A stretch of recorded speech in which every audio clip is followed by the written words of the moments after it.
మా అధ్యక్షుడు మంచు విష్ణుకు నటి హేమ సంచలన లేఖ అందజేశారు. పలు అంశాలతో కూడిన ఈ లేఖ ఇవ్వడం ఇప్పుడు ఆసక్తికరంగా మారింది. ఇంతకీ హేమ రాసిన లేఖలో ఏముంది? ఆ లేఖపై మా ఎలాంటి నిర్ణయం తీసుకోబోతోంది? మూవీ ఆర్టిస్ట్ అసోసియేషన్ అధ్యక్షులు మంచు విష్ణుని నటి హేమ కలిసి ఒక లేఖ ఇవ్వడం హాట్ టాపిక్ గా మారింది. తనను మా అసోసియేషన్ నుంచి తొలగించడం అన్యాయమని చెప్పుకొచ్చారు. బెంగళూరు కేసు విషయంలో ఎలాంటి షోకాజ్ నోటీస్ ఇవ్వకుండా తన వివరణ కోరకుండా సభ్యత్వం ఎలా తొలగిస్తారని ప్రశ్నించారు.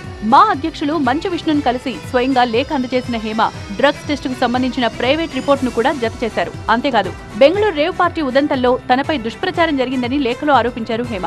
దీనికి సంబంధించి ఇటీవలే తాను డ్రగ్స్ టెస్ట్ చేయించుకున్నానని, అందులో నెగిటివ్ రిపోర్ట్ వచ్చిందని తెలిపారు. త్వరలోనే బెంగళూరు పోలీసులు జరిపిన పరీక్షల వివరాలు కూడా బయటకు వస్తాయన్నారు. ఈ క్రమంలోనే మా అసోసియేషన్ లో మళ్లీ తన సభ్యత్వాన్ని పునరుద్ధరించాలని కోరారు నటి హేమ.